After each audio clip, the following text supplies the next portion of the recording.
الفطيرة بتاعتنا. معايا كيلو من البسبوسة وعليه كوباية ونص من جوز الهند، ومعايا السمنة 340 جرام، ومعايا اللبن 300 جرام، ومعايا سكر 400 جرام. وهكتب لكم المقادير بالكوباية في صندوق الوصف. اول حاجة خالص انا حطيت جوز الهند او جوز الهند اللي هي الناعمة المبشورة الناعمة، الكوباية ونص حطيتها على البسبوسة وهنركنها كده على جنب. وبعدين نجيب كسرولة كده ونحطها على النار وننزل فيها ب 300 جرام من اللبن. تمام. وهنحط عليهم السكر بتاعنا اللي هو 400 جرام. وبعدين 340 جرام من السمنة هننزل بتلات ارباعهم وهنسيب الربع، وهتعرفوا دلوقتي احنا هنسيب الربع ليه. وهبتدي اقلب في المكونات كده لحد ما تسخن وتدوب خالص، وقبل مرحلة الغليان، يعني قبل ما المكونات بتاعتي اللي هي السكر والسمنة واللبن ما يوصلوا لمرحلة الغليان.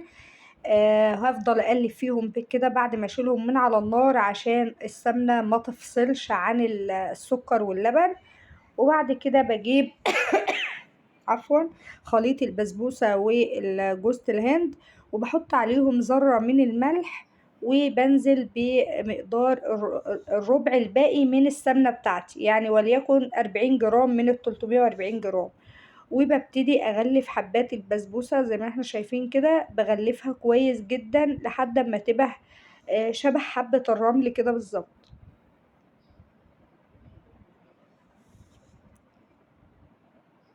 بقلبها كويس زي ما انتم شايفين لحد ما كل البسبوسة تختلط بالسمنة وتبقى شبه حبة الرمل زي ما انتم شايفين كده. وبعد كده بنزل الخليط اللي انا عملته على النار اللي هو اللبن والسمنة والسكر، وبقلبها كده زي ما انتم شايفين كده. تقليب بس، مش بخلط كتير، هي مجرد تقليبة بسيطة كده عشان المكونات تتشرب وخلاص. تمام كده زي ما انتم شايفين كده، انا مش بعجن، انا يدوب بشرب البسبوسة الخليط. ما بتكونش طرية قوي ولا ناشفة قوي، يعني ولا طرية قوي سايلة يعني ولا ناشفة قوي. بعد كده بجيب صاج وبفرد فيه المكونات. على فكرة الصاج ده كبير، واخد كيلو ونص من البسبوسة. الكيلو البسبوسة مثلا ياخد صاج 30 في 40، يعني صاج 30 في 40 حلو للكيلو البسبوسة. اما الصاج اللي معايا ده واخد كيلو ونص من البسبوسة اللي هو الصاج الكبير بتاع الحلواني الكبير. وبعد ما فردت البسبوسة كده في الصاج بتاعي مدهون سمنة، بخبطها خبطتين 3 في الارض كده عشان تتساوى. وبعد كده ببتدي اعمل يعني اخرطها خرط كده عشان اوزع عليها طبعا زي ما انت حابة. انا احط عليها سوداني، انت بقى عندك جوز لوز فستق عين جمل اللي انت حابة تحطيه حطيه، ولو حابة تعمليها سادة وما عندكيش سوداني برضو براحتك. انا حطيت عليها سوداني، يعني ابسط حاجة خالص. انت عايزة تسيبها سادة، عايزة تحطي عليها المكسرات اللي انت حباها، دي حاجة تعود لراحتك. بخرطها زي ما انتم شايفين كده بالشكل اللي انتم شايفينه كده عشان الصاج كبير طبعا واخد كيلو ونص من البسبوسة. وبعد كده ببتدي اوزع كل خرطة من الخرط اللي انا عاملاها دي او القطع اللي انا عاملاها، بحط عليها وحدتين من السوداني زي ما انتم شايفين كده خلصتها كلها.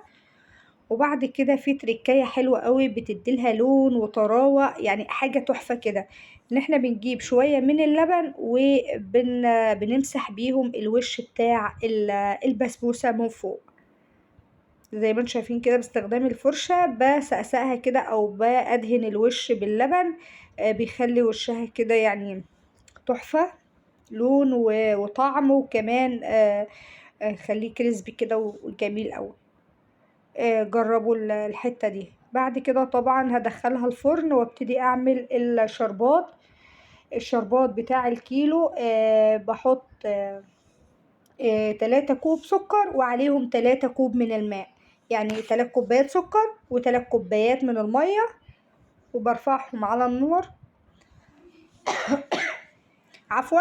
ولما يبتدي يغلي كده ابتدي احط عليه لو السكر بتاعنا غامق وعايزه لونه يبقى فاتح، بحط عليه الليمون بعد ما يغلي مش قبل ما يغلي، بعد ما يبتدي يغلي اعصر عليه ليمونة كبيرة، بيبتدي لونه يبقى فاتح خالص. وجربي الطريقة وهتشكريني. يعني لو هو السكر بتاعي غامق او سكر تموين، بتحطي الليمون بعد ما يبتدي يغلي، تحطي تعصري الليمون لونه بيفتحها شوية. وكده طبعا بعد ما الشربات خلاص بتاعي يعني استوى. طبعا هي غلوة واحدة بعد ما يبتدي يغلي، دقيقة واحدة بس. وبحط عليه، حطيت عليه معلقة كده من القشطة او من السمنة البلدي. وده كده طبعا البسبوسة بعد ما طلعت من الفرن زي ما انتوا شايفينها كده. احط عليها الشربات. اسمعوا الطشة دي، ولو ما عملتش كده يبقى باظت.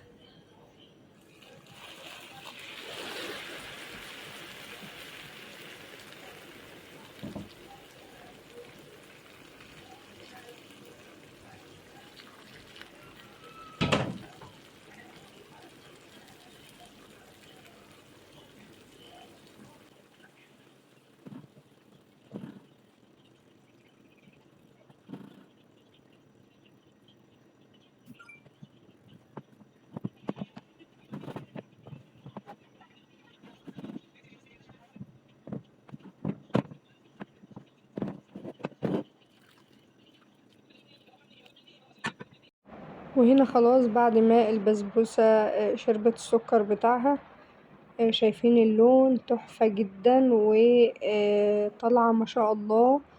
معلقة القشطة او السمنة البلدي اللي اتحطت على الشربات غير السمنة البلدي اللي هي معمولة بيها، مديلها ريحة تحفة جدا جدا، ريحتها جايبة اخر الشارع. ما شاء الله. ده شكل الخرطة بتاعتها بعد ما عدى عليها حوالي 3 ساعات. يعني المفروض ان الحلويات الشرقي او البسبوسة بالذات المفروض انها ما تتقطعش، يعني تتعمل النهاردة تتقطع تاني يوم. تاني يوم بتبقى القوام بتبقى متماسكة وبتبقى جميلة جدا. بس كده كان عدى عليها 3 ساعات وبرغم كده ما شاء الله، غير ان هي متماسكة والقطعة بقطعتها، هي كمان دايبة زي ما انتم شايفين كده. بهرسها بالشوكة قدامكم. و على الرغم من انها زي ما اقول لكم متماسكة، بهرسها كده على ايدي زي ما انتم شايفين الحلاوة والطعم ما شاء الله ما شاء الله. حاجة كده ناجحة وتحفة كده ومية مية. وكمان الأرضية بتاعتها لونها حلو جدا، تحفة تحفة. وألف هنا وشفا للأكل منها. وربنا يحسن ما بين ايديكم وتعملوها وتبقى أحسن من دي كمان.